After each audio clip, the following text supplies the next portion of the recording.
Coucou tout le monde, bienvenue dans cette nouvelle vidéo. Salut Lucille. Salut André. Je vous souhaite la bienvenue et puis je suis très heureux d'être en compagnie de Lucille et de vous la présenter. Si vous ne la connaissez pas, peut-être que vous la connaissez déjà. Tu es plus connue sous le nom de Lulumineuse. Oui, c'est vrai. Pourquoi ? Eh bien, c'est tout simple en fait. À la base, c'est l'histoire d'une enfant de 20 ans qui essaye de dévoiler sa vie sur un blog. Et en fait, j'avais écrit quand Lulu devient Lulumineuse. Okay. Ça voulait dire que quand toi-même tu deviens, tu es toi-même. C'était ça dans mon esprit. Wow. Et quand on a commencé à m'inviter pour partager, on m'a tout de suite appelée Lulumineuse. Okay. Magnifique. Donc voilà, c'est plutôt les gens qui ont choisi de m'appeler comme ça finalement. Mais voilà, mon prénom c'est Lucille et on peut m'appeler comme on veut. Ça ne me dérange pas du tout. Merveilleux. En tout cas, on va passer un moment ensemble. Moi, j'avais à cœur qu'on discute un peu de spiritualité, c'est quand même ton domaine, et d'une spiritualité peut-être plus moderne, plus accessible, plus légère, plus décomplexée. Et t'es la meilleure personne, je pense, pour en parler carrément. Je sais que tu enseignes beaucoup de choses. Et je pense que tu as à cœur de ce blog que tu as créé en expliquant ton passage à toi, c'est d'accompagner d'autres personnes à vivre la même transition vers plus leur lumière, ce serait ça? Oui, alors en fait, faut revenir quand même il y a 15 ans en arrière parce que si maintenant c'est un peu un phénomène de mode un petit peu plus, moi je suis grandi dans une famille où ma grand-mère et ma mère étaient déjà complètement ouvertes. Il y avait de la médiumnité, il y avait pas que ça, il y avait, je veux dire, pour moi c'était pas une surprise de savoir qu'il y avait des mondes habités, ça allait très très loin et les femmes de ma famille sont un peu des exploratrices et un peu des archivistes et il y avait des livres, des recueils du monde entier parce qu'elles lisaient dans plusieurs langues et donc tout ça, pour moi ça n'a jamais eu un réveil de ça. Okay. Voilà, donc toujours été là-dedans. Mais il y a dans la famille dans laquelle tu grandis, mais il y a aussi toi, ton parcours à toi. C'est-à-dire que moi, par rapport à ma fratrie, je suis vraiment la seule qui avait le canal ouvert. Ça veut dire qu'en plus d'être consciente par rapport à mon entourage, ma grand-mère et ma mère, je voyais et je recevais directement. Depuis toujours. Ça a toujours été comme ça. Et donc, j'ai quand même passé une grande partie de mon enfance à devoir cacher ce côté-là. C'est pour ça que je disais quand Lulu devient lumineuse, c'est parce que pour moi, la lumineuse à l'intérieur, souvent elle se butait, tu vois, je sais pas, je vois une scène toute bête au lycée où je dis à mes copines arrêtez de courir parce que de toute façon le train il aura 10 minutes de retard. Ça me paraît tout à fait naturel mais ça fait très peur aux gens en fait, d'accord. Et donc l'enfant se freinait toujours.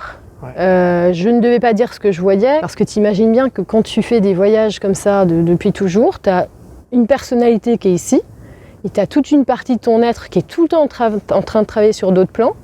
Et intérieurement, c'est très difficile à vivre. Et je le vivais très très mal aux alentours de ma vingtaine, jusqu'à en faire des profonds malaises à m'évanouir, parce qu'en fait, tu pars de ton corps, en fait. Okay. Tu vois, t'as envie d'être ailleurs, t'as envie d'être comprise. Et donc, c'est là où on m'a clairement dit, il faut maintenant que tu assumes, en fait. Donc, tu vas ouvrir. À vingtaine. Voilà. C'est là que je me suis dit, j'ai senti cet élan de ok, je vais ouvrir un blog. Ça sera quand Lulu est lumineuse, quand Lulu devient lumineuse, et je raconte tout. Je raconte comment ça se passe, le monde des séraphins, les mondes habités, les mondes quand on parle de la vie après la mort.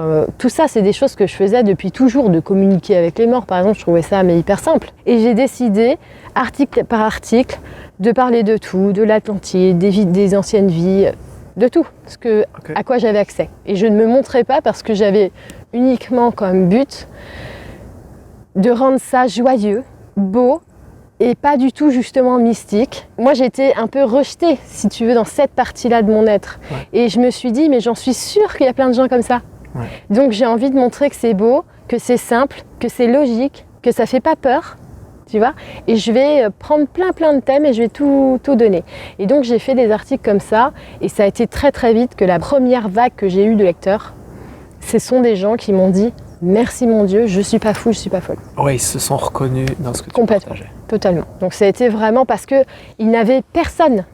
On n'avait que des bouquins justement qui viennent de personnes qui ont fait des trucs, ascensionner des monts et tout ça, qui ont fait des voyages initiatiques, mais des personnes, on va dire lambda, qui savent pas ce qui leur arrive. Moi, j'ai eu la chance d'avoir ma mère et ma grand-mère qui m'ont introduite et donc du coup, j'étais pas perdue. Mais il y a des personnes qui viennent les canaux ouverts, qui eux se sentent complètement perdus et qui se retrouvent carrément après dans les trucs psychiatriques, tu vois. Complètement.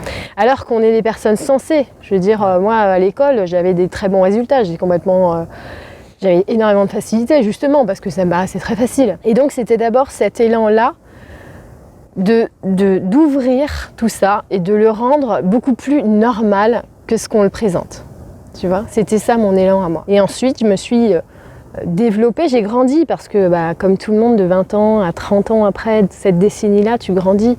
J'ai eu accès à encore plus de choses, encore plus, parce que je l'ai accepté. Toujours une histoire d'accepter, hein, parce que sinon, j'aurais pas pu croître comme ça dans la conscience aussi. Et parce que moi-même, j'ai mûri mentalement, j'ai pu accéder à d'autres zones encore. Lucille, je te coupe un peu dans ton récit. C'est passionnant ce que tu racontes. Ça me fait repenser à une expérience que j'ai vécue. Et je sais qu'il y en a beaucoup qui vivent des expériences comme ça, notamment pour l'instant avec tout ce qui se passe au niveau ouverture de conscience, etc. Ouais. À un moment donné dans ma vie, je vis une expérience très douloureuse.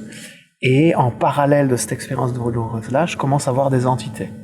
Mais tu sais, moi, j'ai pas grandi dans le truc comme ça, comme t'expliques du tout. Hein. Ouais. Moi, je viens vraiment du mental, un truc de contrôle, tu vois. Et du jour au lendemain, je commence à voir des entités. Et moi, je suis en mode panique, quoi. Qu'est-ce qui se passe? Qu'est-ce qu'ils me veulent? Enfin, vraiment, je suis paniqué total. Ouais. Le truc s'amplifie, je sais pas quoi faire. À ce moment-là, s'ouvrent aussi d'autres choses où je peux... C'est comme si je voyais plus loin. Oui. Donc, je remarque en fait dans mes coachings, je commence à avoir plein d'infos où c'est comme si je voyais la personne plus loin. Voilà. Dans qui elle est, dans ce qu'elle est capable de faire, dans plein de choses comme ça. De ça et de la peur que ça a créé en moi. Et je me dis à un moment donné, je suis pas normal, je sais pas quoi faire avec ça. On est très démunis parce que on se dit, je suis le seul à vivre ça. Ouais. À qui j'en parle, sans être pris pour un fou. Exactement. Et donc moi je vais voir une psy. Et j'arrive là et je lui dis, écoutez, voilà ce qui se passe dans ma vie et je suis paumé, je sais pas quoi faire avec ça. Et elle me dit, mais c'est formidable. Vous êtes un passeur. Elle m'explique plein de choses. Ah c'est une bonne psy. Ouais. Et là, ça résonne pour moi parce que j'avais été faire un truc famille d'âme un peu avant pour essayer de comprendre des trucs. Et pareil, la personne m'avait dit la même chose. D'accord. Mais moi, je lui dis avec une conviction, je lui dis, non, je m'en fous des morts. Enfin, moi, la nuit, je veux dormir. Et moi, je veux aider les vivants. Et le fait de l'avoir dit avec une conviction comme ça, ça s'est arrêté. Alors, pas forcément totalement, j'ai encore des bribes de trucs. Cette ouverture de voir plus loin, ça je l'ai, c'est maintenu. Mais ce truc de voir des défunts, d'entendre... ça fait beaucoup peur aux gens, ça. Ça s'est arrêté. Ouais. Oui, t'as choisi. Mais je me dis, est-ce que, du coup, il n'y a pas quelque chose que t'as bloqué? Que j'ai bloqué et que si c'est là, est-ce que je peux pas justement accéder à ça en toute sérénité? Bien sûr que si.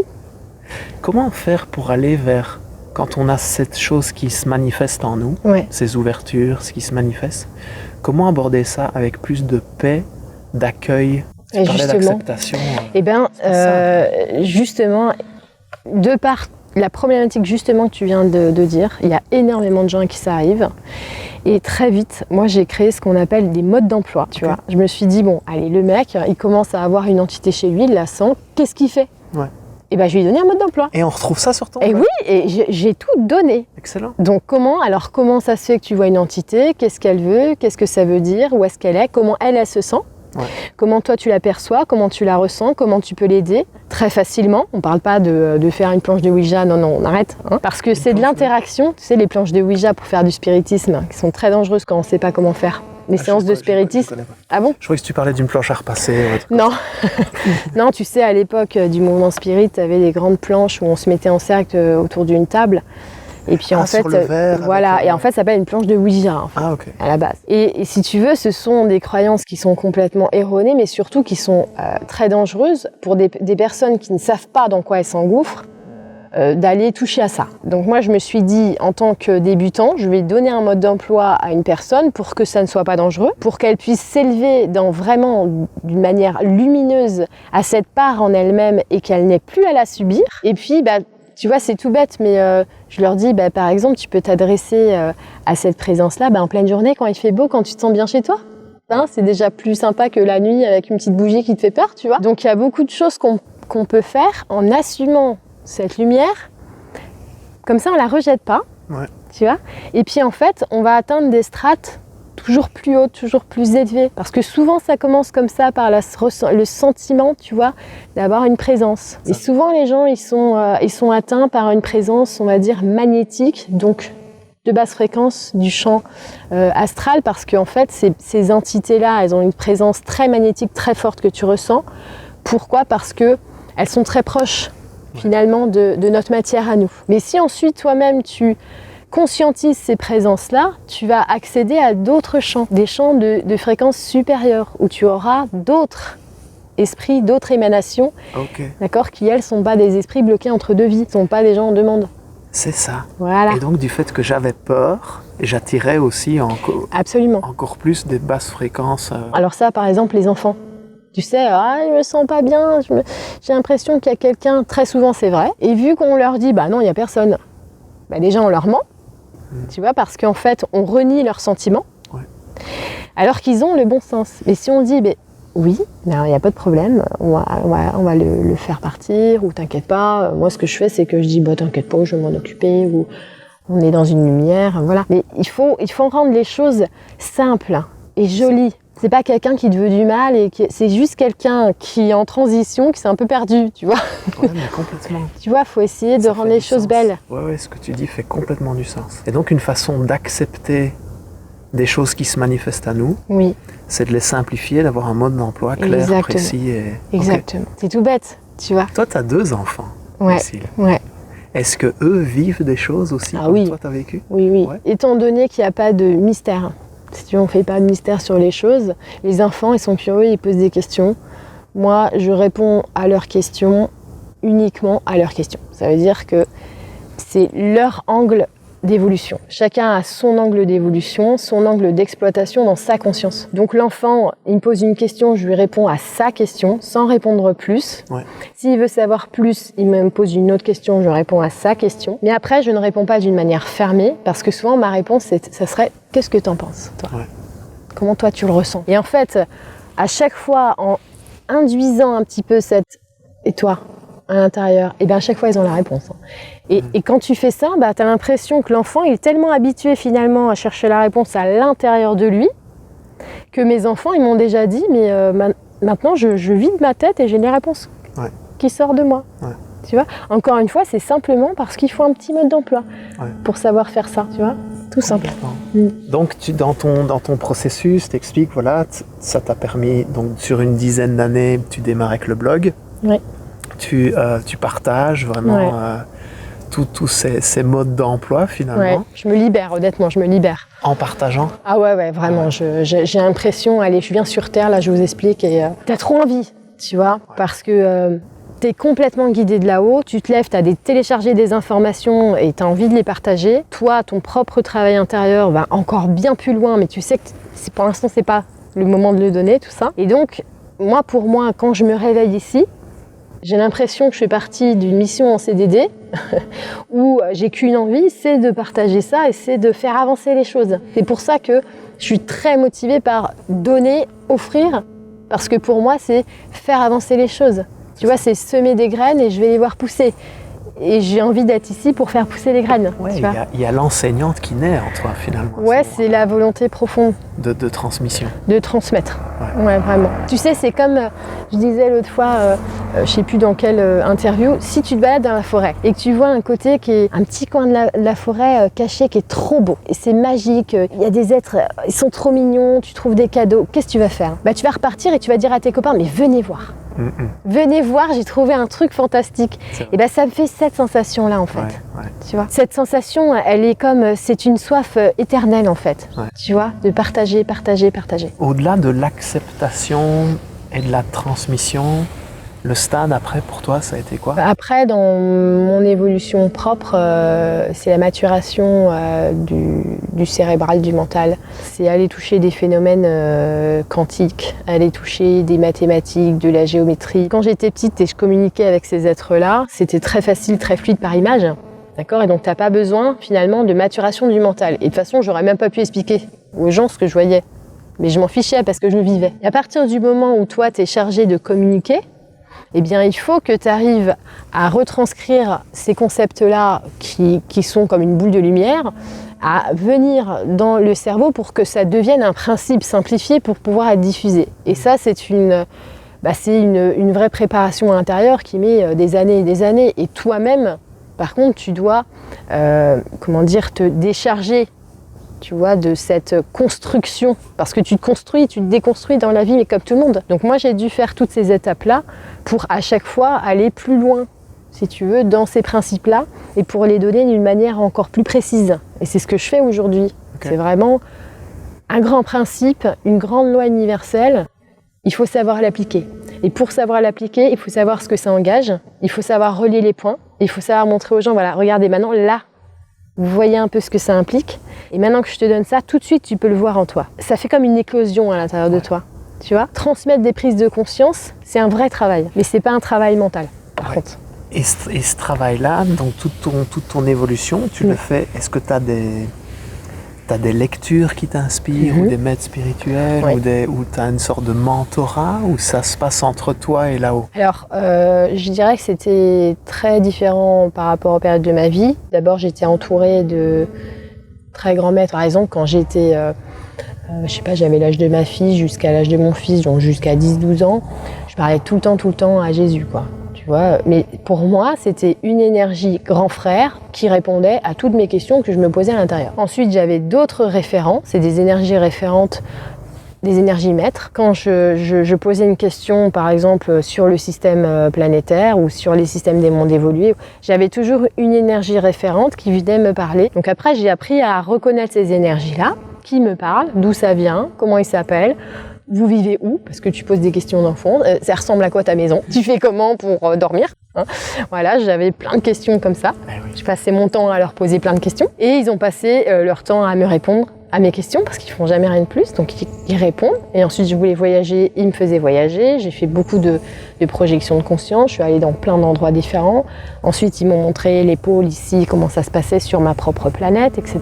Pour le travail que j'ai à faire après. En grandissant, on va dire vers 25 ans, c'est là que j'ai eu envie de lire. Est-ce qu'il y en a qui ont parlé de ça? Et là, je piochais, je disais, bon, mamie, je peux te prendre ce livre-là? Prends ce que tu veux, prends ce que tu veux. Bon, moi, je prends celui-là. C'est comme si, tu sais, les livres m'apparaissent. Ok, c'est celui-là que j'ai envie de lire, c'est celui-là que je veux prendre, tu vois. Tu sais, c'est des élans, en fait, que tu suis. Donc, j'ai l'élan de lire ça, de ci, de ça.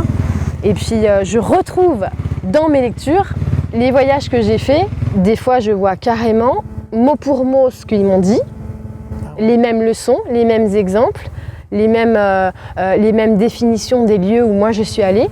Okay. D'accord ? Et en fait, j'hallucine. Déjà, les premières réflexions à chaque fois que je voyais un truc qu'on m'avait montré et que moi-même j'avais diffusé sur mon blog du coup parce que j'avais commencé à diffuser énormément de choses déjà. Et je leur disais, mais pourquoi vous m'avez pas tout de suite donné le livre ?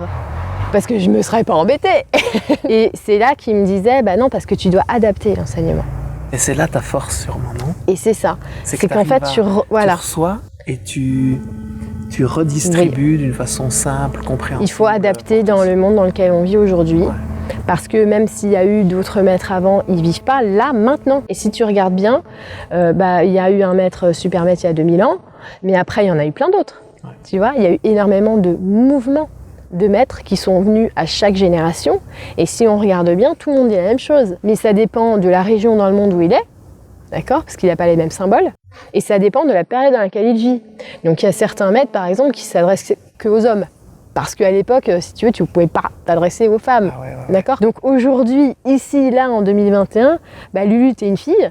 Ouais. D'accord ? Et tu t'adresses à tout le monde. Ouais. Et ça a touché beaucoup les femmes. Okay. D'accord ? Évidemment, il y aura des hommes aussi, il y a plus d'hommes, mais tu vois ce que je veux dire, ceux qui arrivent vers toi via le blog, etc. Il y a beaucoup de femmes. Et c'est normal. C'est-à-dire que ça a toujours été les hommes qu'on initie D'accord ? Les femmes, elles étaient un petit peu, dans plusieurs régions du monde, un peu mises en arrière, mais finalement, elles aussi, elles ont l'enseignement à recevoir, mais elles l'ont aussi, parce qu'il y a eu des périodes où ils étaient très, très concernés, très dedans, comme les périodes celtiques, etc. Donc, si tu veux, c'est comme si aujourd'hui, on arrive à la réunion de tout ça. Tous les enseignements que je vais diffuser, finalement, tu peux les retrouver dans les 4 coins du monde et dans toutes les époques. Donc, il faut des gens qui transmettent. Tu sais, c'est comme un héritage. Ils ont créé la planète. D'accord ? Toute cette planète-là est créée par des gens qui sont largement plus évolués que nous. Ouais. Ils ont laissé des modes d'emploi et il y aura toujours des gens pour les transmettre. Okay. D'accord ?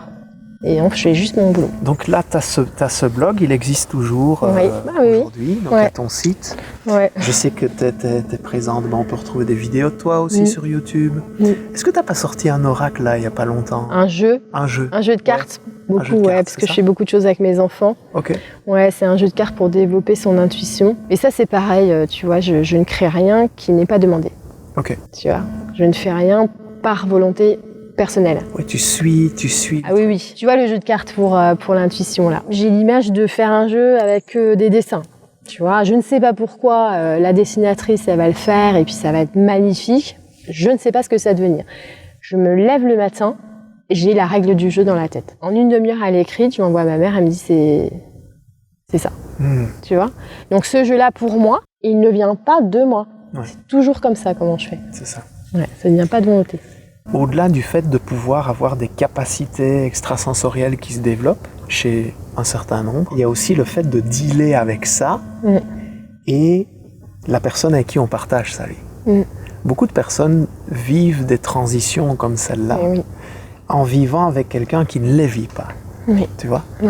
Et donc ça crée comme un gap, ça crée comme un sorte de fossé entre les deux. Comment on peut dealer avec ça ? Je pense que c'est une question que beaucoup se posent pour l'instant. Comment on peut dealer avec ça ? Tu sais, ce qui t'arrive dans la vie, tu dois l'accepter. Ouais. Donc tu ne peux pas changer l'autre. On n'est pas des cocotiers, hein. On n'est pas là pour se secouer et pour se réveiller. Tu peux pas réveiller les gens si son heure est pas venue. C'est-à-dire que le jour où je prends n'importe quelle personne et je lui dis tous les principes universels du monde, si c'est pas l'heure pour lui de vouloir les comprendre et de pouvoir les voir, ça sert à rien. Tu vois ? Donc il y a une notion de lâcher, de vouloir. Il faut jamais croire qu'on peut éveiller les gens. Et c'est les gens qui vont à la source quand à l'intérieur d'eux, il y a quelque chose qui s'est éveillé. Moi, je suis pas là pour chercher les gens et pour moi, les éveilleurs de conscience, en fait, ce sont des sources. Mais ce ne sont pas des gens qui viennent chercher les gens. Donc, je suis une source, tu es une source, tout le monde, tous les êtres humains sont des sources. Et si j'ai quelque chose à demander, je vais à la source.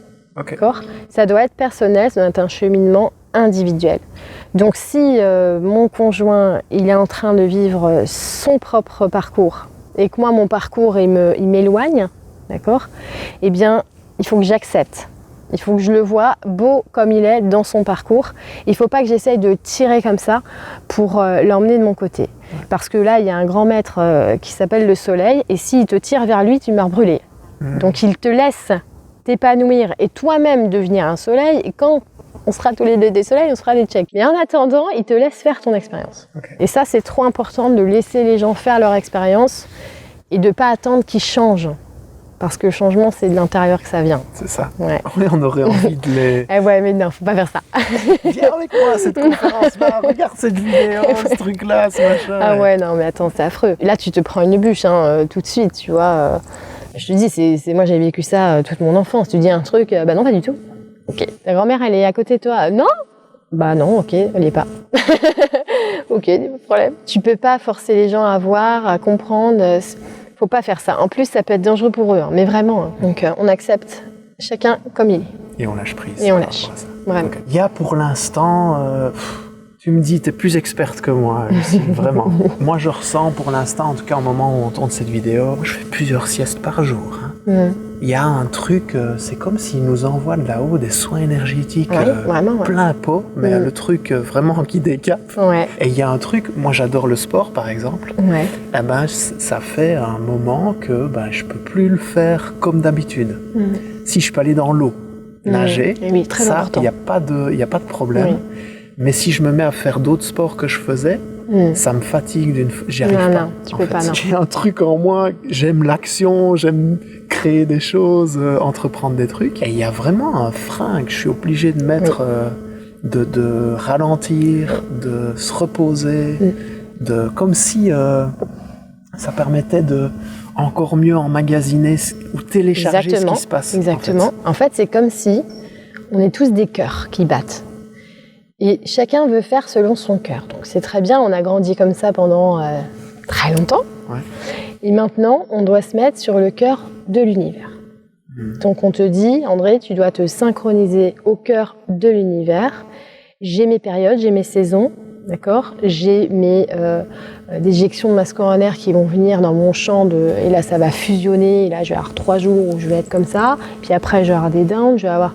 Donc l'univers. C'est normal d'être traversé par ces vagues-là. Absolument. Okay. Il faut regarder la résonance Schumann parce que tu vas voir que tout ton être vibre avec ça. Tu vibres avec l'aura de la Terre. T'es dans l'aura de la Terre. Tu peux pas faire comme si t'étais seulement dans ton aura. T'es dans l'aura du Soleil. Et étant donné que notre conscience, elle est en expansion, elle touche de plus en plus consciemment ces auras-là, et toi, tu reçois de plus en plus consciemment cette diffusion-là, d'accord, ces émanations. Donc c'est comme si tu as accès à des nouveaux codes mathématiques qui te disent « Ah là, maintenant, tu dors ». Et là, maintenant, pourquoi tu as envie d'aller dans l'eau ? Et surtout, alors je dirais les océans, les mers, mais finalement toutes les sources d'eau, même prendre un bain, c'est parce que l'eau, c'est de l'amour liquide. L'eau, ça permet la transmission des codes d'une manière très fluide et simple à ton corps, parce que ton corps, il est fait en majorité d'eau. Ça veut dire que ta résonance, avec la résonance de l'eau, elle va rentrer en symbiose.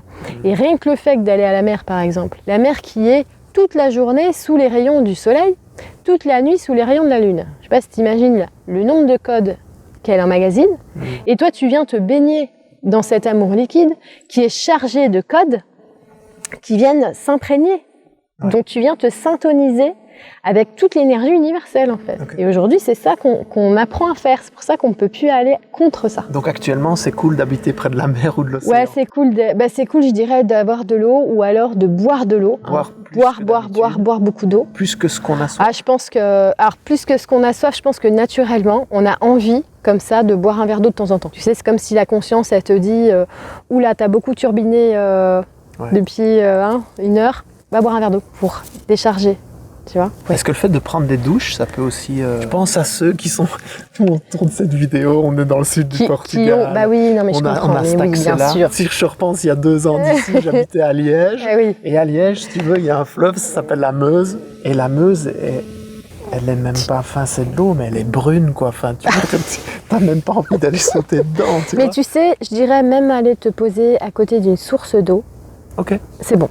Ah ouais. Oui. T'es pas obligé d'être immergé dans l'eau. T'as aussi de plus en plus qui se démocratise l'eau de Quinton. C'est comme un peu si t'allais dans l'océan. C'est un peu un substitut de ça, de ce processus que je t'explique là. Tout ce qui a un rapport avec l'eau, ça va te faire du bien de toute manière. Okay. Faut pas se sentir lésé du tout. Et de la même manière, si tu n'as pas contact avec le soleil, parce qu'il y a des régions comme en Belgique où t'as pas trop de soleil, le plus simple, honnêtement, c'est de toi-même, tu vois, te porter dans ce soleil-là, parce que on est des voyageurs de conscience.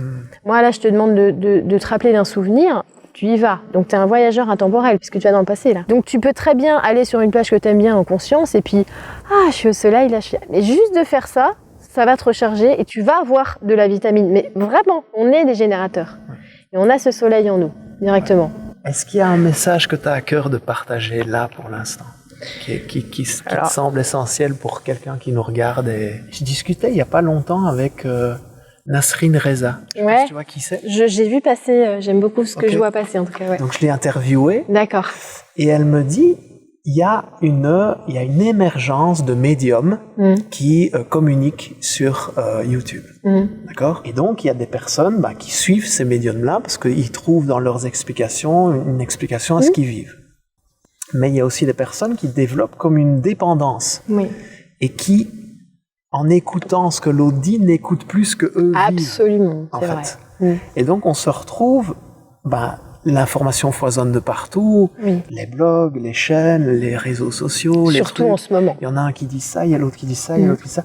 Et finalement, il y a une sorte de confusion de, oui, mais qu'est-ce qui est bon pour moi là Qu'est-ce qui est vrai en fait. Et qu'est-ce qui est vrai, Eh bien, tu vois, c'est exactement pour ça que je diffuse des enseignements initiatiques et pas ce que tu dois faire, ce que tu dois penser, Ok. Qu'est-ce qui va arriver? Alors ça m'arrive de dire, voilà, les énergies en 2022, ça va être comme ça, c'est ça qu'on va travailler à l'intérieur de nous. Mais toi, ça va te permettre de voir ça ou ça, de choisir, d'accord? Il faut bien comprendre un truc. Moi, j'ai une phrase magique, c'est que la lumière, elle suggère. On est dans la suggestion. Tes guides, ce que tu reçois, ton intuition, elle te suggère, elle ne t'impose pas. Si vous trouvez des gens qui vous imposent des choses, prenez du recul, d'accord? Voilà.